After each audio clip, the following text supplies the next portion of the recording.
여러분, 한 주 동안도 안녕하셨습니까? 저는 7월 20일 날 우리가 출발해서 태국의 치앙라이에 가서 만 3년 만에 예수선교사학교 한 주씩 해서 세 번에 걸쳐서 이제 졸업할 수 있는 과정으로 요약을 했는데 두 번째까지는 마쳤지만은 세 번째를 하지 못하고 있다가 만 3년 후에 이번에 가서 이제 태국 치앙라이에서 제 1기생 조혈업생을 배출하게 되었습니다. 그리고 이제 그 내용을 가지고 1기, 2기, 3기에도 다른 학생들도 첫 번째 행거, 두 번째 행거를 그동안 온라인으로 3년 동안 들어서 이번에 졸업할 수 있는 학생이 18명 있었고 그중에서 몇몇 사람은 온라인으로 1과정, 2과정을 따라온 사람들이었습니다.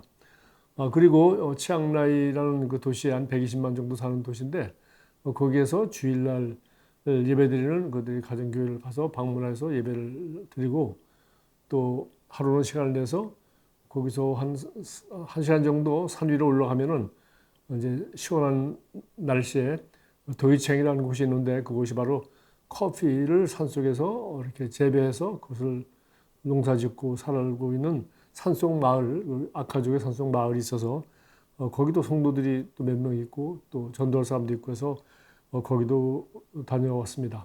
그렇게 하고 또 갈 때 비행기가 직접 없기 때문에 방콕으로 가서 또 방콕에서 하룻밤 자고 다시 치앙라이로 들어오고 나가고 하다 보니까 실제로 가르치고 뭐 방문하고 하는 것은 한 일주일 정도 되지 않았지만 결국은 이제 보름 만에 제가 제 아내와 함께 다 돌아보고 왔습니다.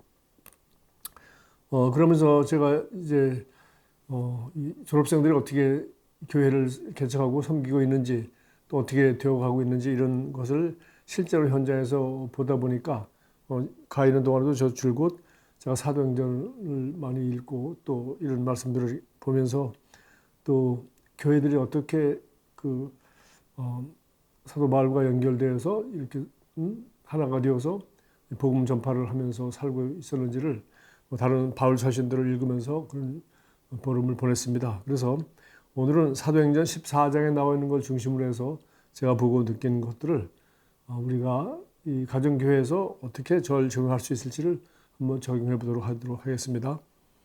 제일 먼저 13장 끝부터 한번 쭉 읽어보겠습니다. 왜냐하면 이 내용이 바울이 지금 어떤 지역에 가서 잠깐 머무르다가 복음 전하고 문제가 생기니까 또 다른 동네로 가고 또 다른 동네로 가고 하는 그 첫 번째 선교 여행이 바로 그 소아시아 갈라디아 지방, 그러니까 현재 터키 남부 지방이죠. 거기서 이제 비시디아 안디옥이라는 곳에 이제 올라가서 거기서 복음을 마음껏 전하고 있다가 이제 큰 부흥이 오니까 또 사람들이 핍박이 일어나서 거기서 다시 이제 이고니온이라는 곳으로 피하고 이고니에서 루스드라에서 더베로 이제 피신해 갔다가 루스드라에서 돌에 맞아 죽었다고 생각해서 시 밖으로 끌쳐놨다가 거기서 다시 살아서 돌아오는 이야기까지가 여기 14장까지 쭉 나와 있습니다.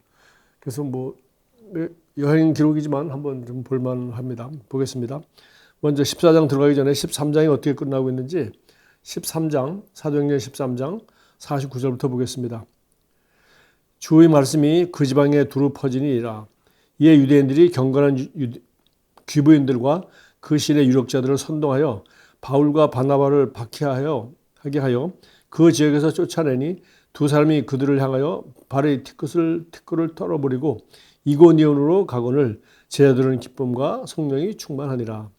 그래서 가는 곳마다 복음 전파되는 곳에 큰 부흥이 있었고 하나님께서 준비한 영상을 믿기로 작정된 자들은 다 믿었다고 48절에도 나와 있습니다. 그런데 이런 소문이 어떻게 듣기였는지 가는 곳마다 유대인들은 그곳에 나타나서 이제 유대인들이 강력하게 바울이 전하는 예수 그리스도의 십자가의 복음을 반대하고 또 그렇게 선동하여 유력자들을 선동하여 마침내 그 지역에서 쫓겨나거나 아니면 도망갈 수밖에 없는 그런 상황인 것을 알 수 있습니다.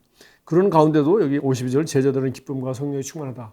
그래서 자기들끼리 남았고 예수 믿은 것 때문에 기쁨과 성령이 충만한 상태로 제자들만 그 자리에 남아 있었다 하는 얘기가 나와 있습니다.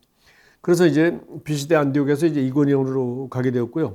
14장 이제 보겠습니다. 1절부터 7절까지. 이에 이고니온에서 두 사도가 함께 유대인의 회당에 들어가 말하니 유대와 헬라의 허다한 무리가 믿더라. 그러니까 하여튼 가는 곳마다 바울이 복음을 처음 전파하는 곳인데도 불구하고 많은 사람들이 예수를 믿게 되는 것을 볼 수 있죠. 그러나 순종하지 아니하는 유대인들이 이방인의 마음을 선동하여 어디 가나 유대인들이 또 믿지 않는 유대인들이 나타나서 또 사람들을 선동하여 이제 또 사건을 일으키고 핍박을 하는 겁니다. 형제들에게 악감을 품게 하거늘 두 사도가 오래 있어 주를 힘입어 담대히 말하니 주께서 그들의 손으로 표적과 기사를 행하게 하여 주사 자기 은혜의 말씀을 증언하시니 그 신의 무리가 나뉘어 유대인을 따르는 자도 있고 두 사도를 따르는 자도 있는지라. 이방인과 유대인들과 그 관리들이 두 사도를 모욕하며 돌로 치고 달려드니 그들이 알고 도망하여 루가오니아 두 성 루스다와 더베와 그 근방으로 가서 거기서 복음을 전하니라. 그래서 돌로 쳐서 바울을 죽이려고 하니까 이제 이것을 미리 알고서 여기 있다가는 돌에 맞아 죽겠구나 하여서 이제 드디어 루스드라와 더베 지방으로 이제 피신하게 된 장면입니다. 그 다음에 또 8절에부터 여기 보면은 루스드라에 발을 쓰지 못하는 한 사람이 앉아 있는데 나면서 걷지 못하게 되어 걸어본 적이 없는 자라. 그래서 여기는 좀 길어서 뭐 읽지 않고 제가 간단히 요약하겠습니다. 그래서 나면서부터 걸어본 적이 없는 이 사람인데 이 복음을 듣고 바울이 주목하여 보니 구원받을 만한 믿음이 있는지라 네 발로 바로 일어서라 하니 그 사람이 일어나 걸었다. 그랬더니 거기 살던 사람들이 전부 다 놀래가지고서 우리 그리스 문명의 영향을 받은 동네가 아닙니까? 그래서 이 바울이라는 사람은 바나바는 제우스구나. 이것이 여러분 제우스 씨는 알죠? 제우스라 그러고 그리고 바울은 헤르메스다. 뭐 명품 그 가방 이름도 거기서 따왔지 않습니까? 헤르메스다라고 하면서 바울과 바나바를 앞에 와서 제사를 지내려고 해서 바울이 깜짝 놀라서 옷을 찢으면서 그렇게 하지 마라. 너희들이 바로 이렇게 사시는 하나님을 알지 못하고 이렇게 무상을 숭배하고 있기 때문에 내가 바로 이 복음을 증거하고 이 진리를 증거하고 사시는 하나님 아들 예수를 증거하러 온 거 아니냐. 그렇게 했어요. 그래서 이제 제사를 못하게 했더니 19절, 14장 19절입니다. 유대인들이 안디옥과 이고니온에서 와서 또 따라온 겁니다. 안디옥과 이고니온에서 거기까지 또 따라와서 루스드라까지 따라와서 무리를 충동하니 그들이 돌로 바울을 쳐서 죽은 줄로 알고 시외로 끌어내치니라. 돌에서 맞아 아주 그들이 보기에 죽었는데 그래서 죽은 줄로 알고 시외로 시내 밖으로 시체라고 끌어내버렸어요. 그랬더니 20절 제자들이 둘러섰을 때 바울이 일어나 그 성에 들어갔다가 이튿날 바나바와 함께 더베로 가서 복음을 그 성에서 전하여 많은 사람을 제자로 삼고 루스드라와 이고니온과 안디옥으로 돌아가서 여기까지 보겠습니다. 그래서 바울이 그 돌에 맞아서 시 밖으로 끌려나는데 제자들이 둘러섰을 때 바울이 이제 살아난 겁니다. 맞아 죽지 않고 아직 기절한 상태인지 그렇겠죠. 그래서 자기를 돌로 때린 사람들이 있는 그 루스드라 성으로 다시 들어가서 이튿날 바나바와 함께 또 더베 바로 옆에 있는 도시에도 가고 해서 그 두 도시에 루스드라와 더베 그곳에 복음을 또 전해서 많은 사람들이 예수님을 믿게 되었다. 그러고 되어 있습니다.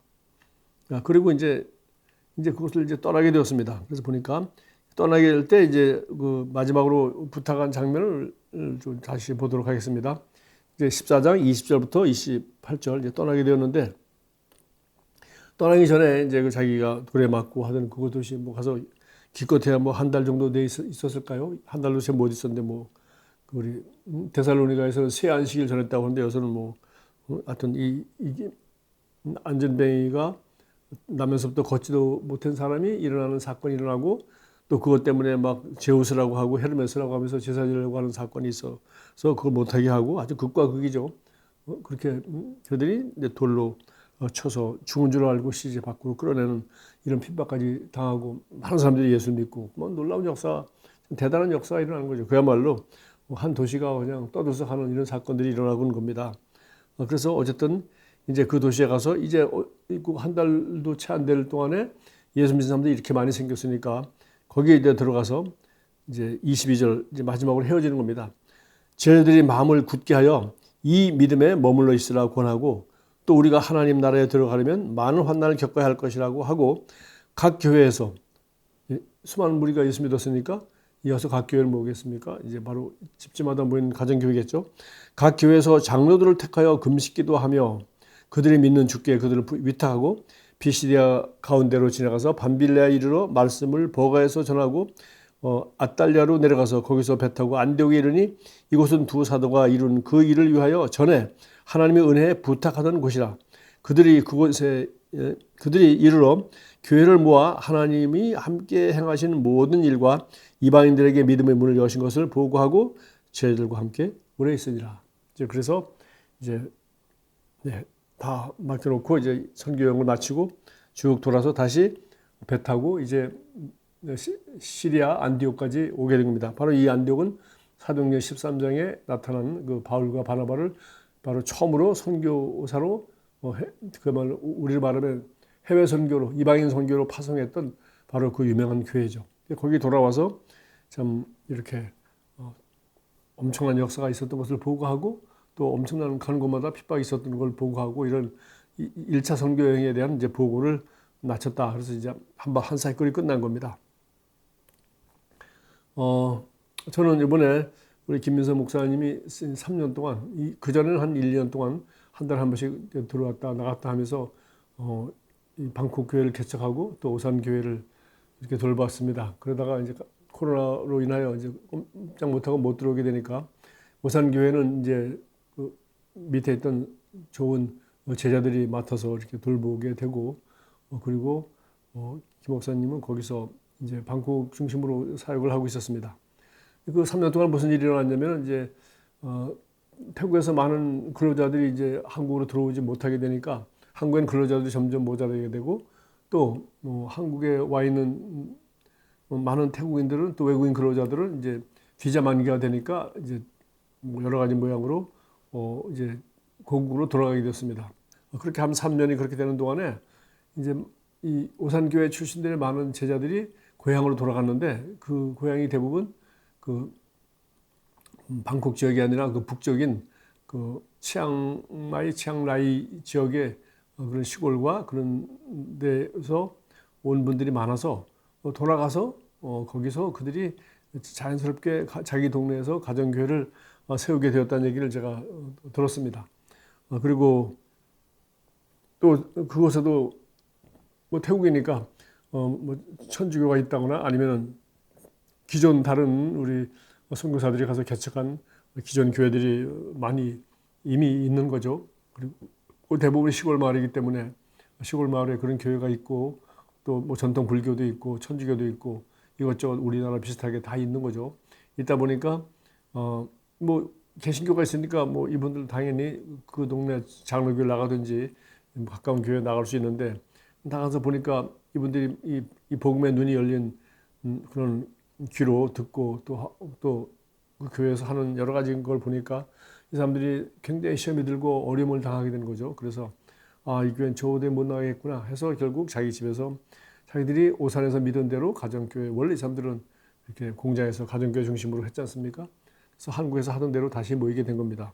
그래서 여러 가지 핍박과 어려움들이 있었고, 그리고 작은 동네일수록 뭐 도시와 관계없죠. 그러나 대도시에서야 뭐 어디서 누가 모이든지 관계없지만은 시골에서는 온 동네가 다 서로 알고 하는 사이인데 저 사람은 천주교인이다, 저 사람은 불신자다, 저 사람은 뭐 장로교 다닌다 다 알고 있는데 너희들은 무슨 교회냐 하면서 이제 여러 가지 뭐 결정적으로 말해서 그런 복음주의의 그 장로교나 이런 목사들이 이제 집단적인 핍박을 하고 또 성도들도 이제 왕따를 놓고 하는 일들이 생기죠. 그래서 그런 지역에서 핍박을 받게 되면 어느 정도 어려움이 있냐면은 무슨 장례식이든지 뭐든지 일체 거래를 하지 않기 때문에 사람이 돌아가셨을 때는 장례 지내줄 사람도 없고 또 땅도 그 동네 공동면이라는 데서 묻지 못하게 하고 이렇게 여러 가지 그런 핍박들이 있다고 합니다. 그래서 이번에 지금 어떤 나이 든 분이 이제 그런 것을 예상하고 자기는 죽으면 묻힐 데도 없다. 예수 믿는 걸 믿겠는데 뭐 그런 것 때문에 얘기해서 그러면 우리가 뭐 묘지용이 아니라 그냥 우리가 좀 이 지역 사람들이 일단 초기에 우리나라도 지금부터 한 200년 전에 천주교가 한국에 처음 들어올 때 가장 심각하게 부딪힌 게 바로 제사 문제였거든요. 그래가지고 천주교 수없이 이제 순교를 당했지 않습니까? 그래서 지금도 뭐 천주교나 개신교나 묘지까지 만들어 놓은 큰 교회들도 나중에 생기고 했는데 어쨌든 간에 이것이 처음으로 이 복음이 전파되지 않은 곳에 복음 전파될 때 일어나는 가장 강력한 핍박 중에 하나가 바로 이 제사 문제라든가 전통 종교 이런 문제죠. 그래서 어쨌든 그래서 그렇게 뭐 그런 사람들도 뭐 나이 드신 분 돌아가시면 묻을 그런 장소도 사용하고 또 우리가 거기 많은 교회들이 개척되고 하니까 우리가 태국에 좋은 선교센터도 하나 지어서 이렇게 모아서 교육도 하고 훈련도 하고 수련회도 할 수 있는 그런 뭐 도시 안에 있는 우리 예배당 건물이 아니라 밖에서 우리 학교도 할 수 있고 또 우리 성도들이 함께 모이기도 하고 또 밖에 묘지도 할 수 있는 그런 값싼 땅을 시골에 하나 짓는 것이 좋지 않겠는 땅을 구입하는 것이 좋지 않겠는가 해서 지금도 이제 알아보고 있습니다. 이런 상황에서 저희가 이제 가서 일주일 동안 그들을 이제 가르치고 그리고 이제 주말이 되어서 거기 보니까 치앙라이에 이제 그 우리 미션홈 같은 우리 월 20만 원 주고서 교회에서 우리 김민성 목사가 월 20만 원씩 내어주면서 거기서 소위 집에서 쫓겨나와서 교회에서 어떤 동네에서 쫓겨나오다시피 해서 갈 데가 마땅치 않은 사람들이 와서 살고 있었습니다. 다시 말해서 그들은 이 예수 믿는 것 때문에 자기 고향과 거기서 이 다른 신앙생활을 한다고 다른 교회 뭐 가정에서 모이고 또 침례를 베풀고 그리고 전도하고 뭐 이렇게 한다고 병든자를 위해서 기도하고 한다고 결국은 동네에서 또 핍박을 받아가지고 이제 살 수가 없어서 또 집안에서도 또 반대하고 해서 살 수가 없어서 굉장히 어려움을 당하는 사람이 있다는 걸 알게 되고 그래서 그 사람들이 와서 이제 그 사람들을 모여서 살 수 있도록 했는데 이제 집이 들어가니까 거실 하나 있고 올라가면 2층에 남녀 방 2개 나눠 있고 화장실 하나씩 있는 아주 작은 그런 타운하우스 형태로 되어 있었습니다. 이제 거기서 예배를 드렸는데 거기에 이제 김민성 목사님이 지난 몇 달 동안에 이제 이 코로나 때문에 못 가다가 이제 풀린 이후에는 가서 한 달에 한 번씩 갈 때마다 모이면은 그 치앙라이 근처에 교회가 한 4개가 있다고 합니다. 치앙라이에 있는 그 4개 근처 4개 교회 성도들이 다 모여서 한 3, 40명씩 모여서 이제 거기서 예배를 김 목사가 드리고 보통 때는 이제 각자 자기 고향에서 이제 셀 중심으로 가정교회 예배를 드리는 곳이었습니다. 거기 가서 제가 말씀도 나누고 또 제가 왔다고 특별히 점심도 준비해서 그래서 먹고 그렇게 하고 왔습니다. 그리고 그 다음 날은 제가 그 1시간 차 타고 올라간 곳에 1500m 해발 1500m 날씨가 시원한 곳이라고 하는데 뭐 구름이 이렇게 걸리는 동네더라고요. 거기서 그 커피 농사를 짓는 아카족 마을을 참석해 보았고 거기도 그 마을에 우리 예수 믿는 우리 형제들이 한 4명 정도 있고 또 그 아들이 한국에 와서 또 사랑하는 부모님에게 전화로 이렇게 복음을 전해서 어머니가 예수님 영접하였고 아버지도 이제 예수님을 영접하고 싶은데 마음은 준비됐지만 아직 하지 못한 그런 상태라 그래서 거기 가서 이제 거기 있는 우리 자매들도 뭐 형제들도 만나고 그리고 그 집에 방문해서 그 아침마다 조상 앞에 절을 하고 하는 우리 제사 지내듯이 그런 일을 하던 사람인데 그거 다 태우고 뭐 예수님도 영접시키고 또 화장실 옆에 물을 이제 화장실에서 쓰려고 받아놨던 물이 있더라고요. 거기서도 들어가서 이제 그 두 부부를 침례를 베풀고 아버지도 드디어 예수 믿게 하고 하는 그 가정교회 현상을 잘 보고 그리고 또 왔습니다. 이런 걸 보면서 제가 이제 참 큰 숙제와 고민들이 생긴 거죠. 도대체 이런 핍박 가운데 이제 예수 믿는 그야말로 어린아이와 같은 성도들이 1명, 2명, 마을마다 많아야 3명, 4명, 뭐 기껏해야 도시로 나오면 한 10명씩 되지만은 시골에서는 뭐 3명, 4명 정도 겨우 또 대부분 청년들입니다. 우리가 한 데는 이제 그 아들이 전도한 그 부부 빼놓고 나머지 뭐 거의 다 여자 청년, 남자 청년들이에요. 또 우리 한국에 왔다 돌아간 아이들도 다 그런 아이들이니까 그런 사람들이 예수를 믿는데 도대체 이 사람들이 앞으로 신앙생활을 과연 어떻게 될 것인가? 그러면 어린아이 낳아서 그 어린 것을 그냥 두고 그냥 오는 그런 느낌이 들었어요. 도대체 어떻게 돌봐주면 이 사람들이 신앙생활을 잘할 수 있을까? 제가 그런 마음을 가지고 가서 봐서 그런지 오늘 여기 이제 루스라, 뭐 이고니온 루스라, 더베 이 지역에서 뭐 길어야 한 달, 2달, 3달밖에 되지 않을 정도로 짧게 복음을 전하고 많은 부흥이 있고 이제 해서 그것을 바울이 이제 돌에 맞을 정도가 되고 돌에 맞기도 하고 또 핍박이 심하여서 이제 선교 여행을 마치고 이제 안디옥 교회로 이제 철수하게 된 마당에서 도대체 어떻게 했을까라는 것을 관점에서 들여다보니까 사도행전 14장 20절부터 28절까지 여기에 그 내용이 아주 자세하게 적혀 있습니다. 제일 먼저 그들이 가는 곳에서 일어난 일은 복음을 전하여 많은 사람을 제자로 삼은 것입니다. 복음을 전하여 많은 사람을 제자로 삼았다. 우리가 이 복음 전하는 것이 얼마나 중요한지 알 수 있죠. 그리고 여기 바울이 제자란 말이 없죠. 거기는 바로 예수 그리스도의 복음을 전했고 예수 그리스도의 제자가 된 겁니다. 그래서 우리는 복음을 전해서 제자로 삼는 거예요. 교인을 만드는 게 아니고 교회가 있는 게 아니니까 제자를 삼아서 제자들이 집집마다 모일 수 있도록 제자들끼리만 모일 수 있도록 그렇게 해야지 우리가 무슨 담임 목사가 이렇게 있고 또 빌딩이 있고 하는 우리가 알고 있는 전통 교회식으로 해서 교인을 만든다거나 교인 프로그램을 진행한다거나 그런 것이 아니고 결국은 성도들이 혹은 바울과 같은 선교사들이 가서 복음을 전하여 많은 사람을 제자로 삼았다. 그래서 영혼을 구원했다고 하지 않고 제자로 삼았다. 이 말도 신약 성경에 많이 나오지만 우리는 예수 믿고 구원받는 것과 제자가 되는 건 무슨 별개인 것처럼 늘 얘기하잖아요.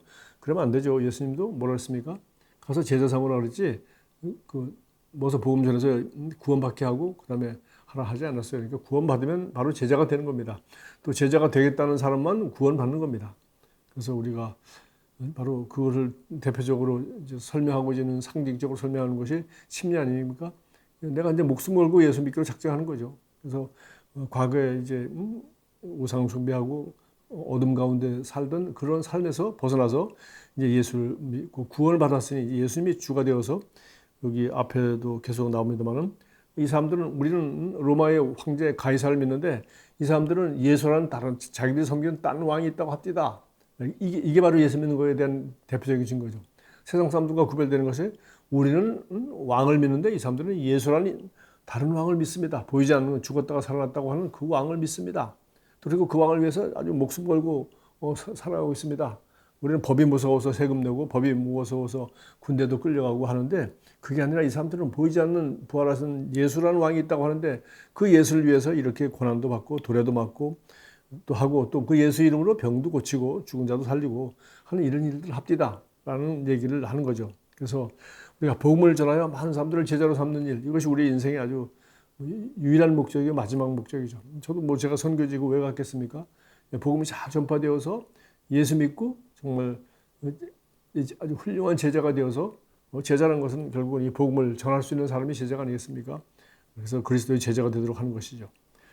두 번째는 무슨 일이 있었는가 보니까 이제 복음을 전했던 루스라와 이고니온과 안디옥으로 이제 다시 돌아가서 이제 맞고 이제 더 이상 복음 전하기 힘드니까 21절에 복음을 그 성에서 전하여 많은 사람들을 제자로 삼은 다음에 루스드라와 이고니온과 안디옥으로 돌아가서 이제 교회를 마지막으로 이제 방문하는 겁니다.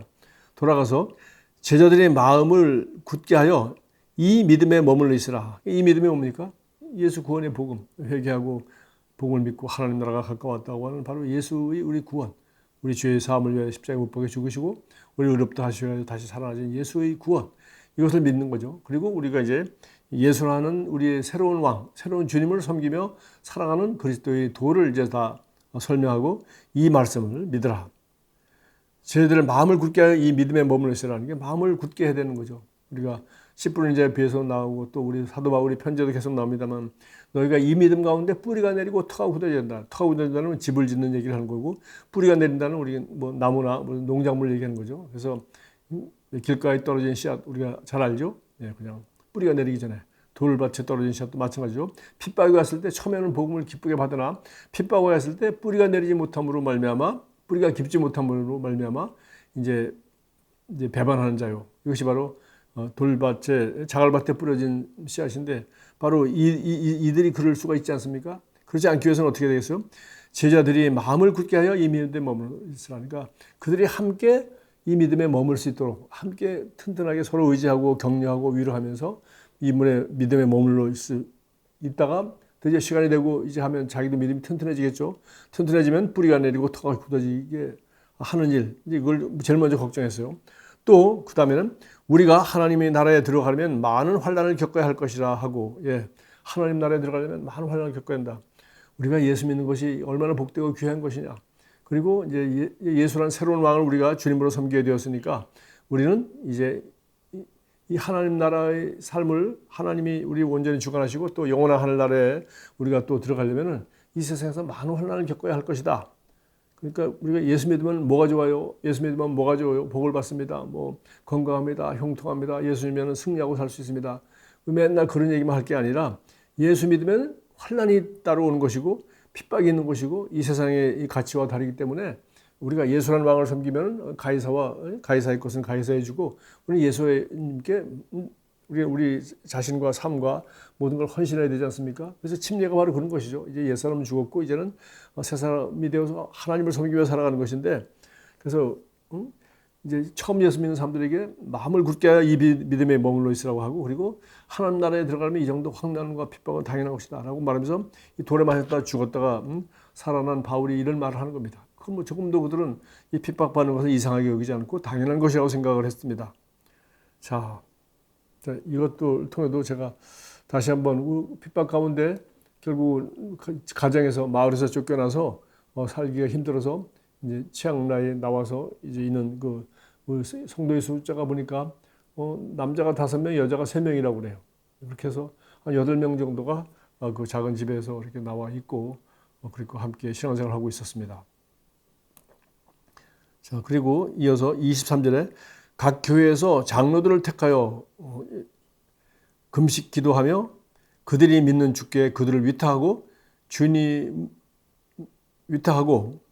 안독에 돌아와 선교보고를 하게 되었습니다. 이것이 이제 마지막 장면인데요.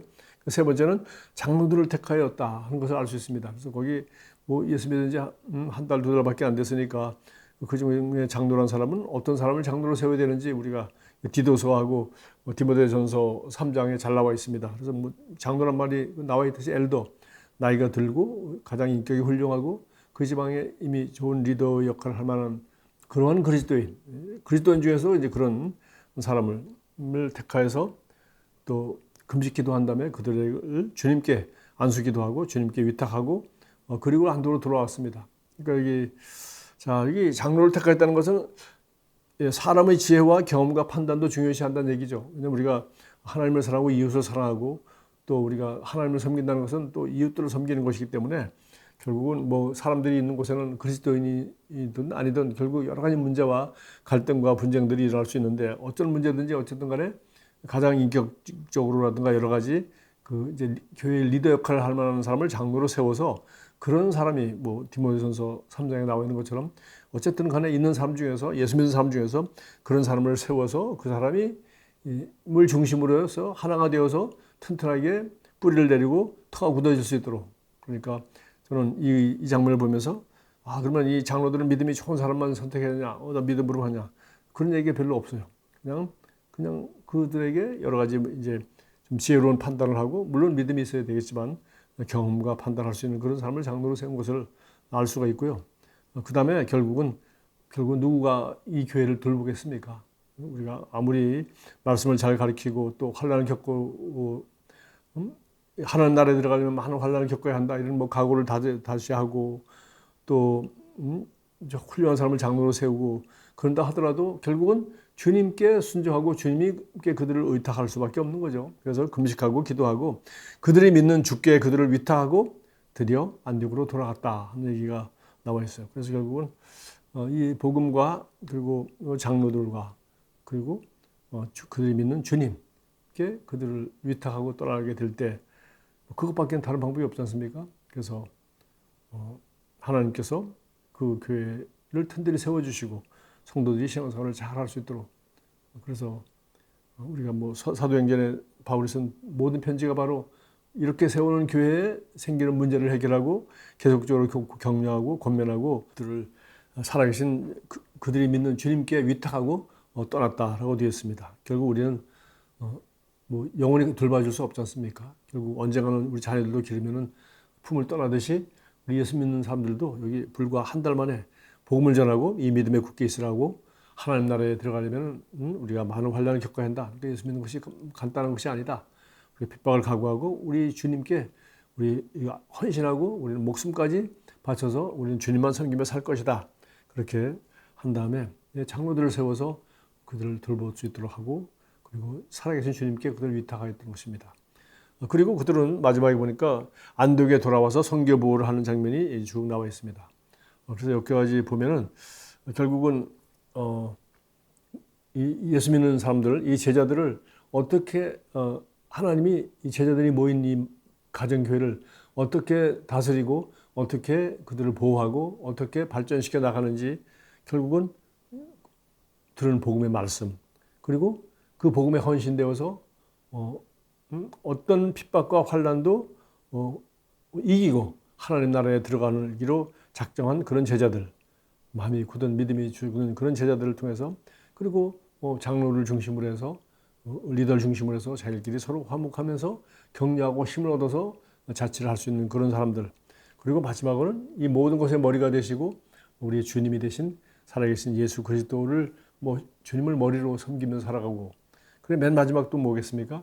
바로 바나바 같은 사도가 연결되어 있어서 편지도 하고 방문도 하고 제자들을 보내기도 하고 하면서 결국 그들도 돌아와서 이런 수많은 교회를 개척한 다음에 돌아와서 안디옥에 돌아와서 자기를 파송했던 안디옥에 돌아와서 보고하듯이 교회는 결국 안디옥 교회라는 한 교회를 중심으로 해서 하나가 되어서 튼튼하게 사도적인 영적 권위 아래서 하나가 되고 자발적으로 이렇게 지역교회와 안디옥 교회가 연결되어 있는 그런 장면을 볼 수가 있습니다.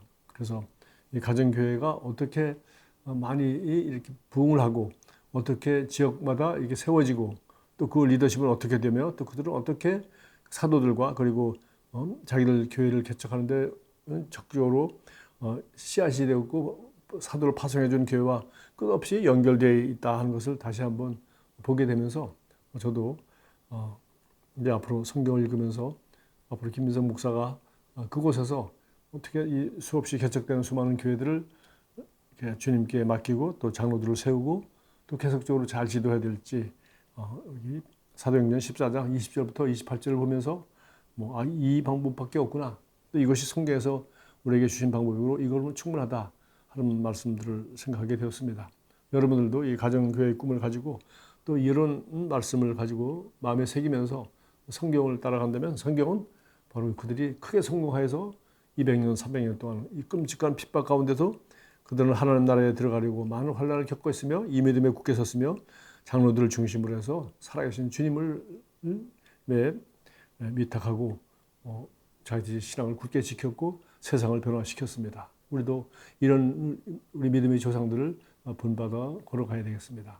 기도하겠습니다. 하나님 아버지 감사합니다. 이번에 하나님께서 이 코로나 3년 동안 돌아간 성도들을 통하여 그들이 살고 있는 시골 마을에 도시에 그리스도의 제자를 만들게 되고 또 집집마다 교회가 세워지고 심한 핍박 가운데 그들이 서로 위로하고 격려하며 신앙생활하는 그런 아름다운 태국교회의 모습을 보고 돌아오시는 축복을 주셔서 감사합니다. 그들이 바로 우리 주 예수 그리스도의 머리 되심과 그리고 우리 임명된 장로들과 또 그곳에 함께하는 우리 김민석 목사와 그리고 잘 연결되어서 우리 사도행전의 본을 따라 그들도 사도 바울이 교회를 세운 그런 교회처럼 날로 온 지역과 세상에 이 복음을 편만하게 하나님 나라를 확장시키는 위대한 하나님의 교회로 세워질 것을 믿습니다. 감사합니다. 예수 그리스도 이름으로 축복하며 기도합니다. 아멘. 네, 즐거운 한 주 보내십시오. 감사합니다.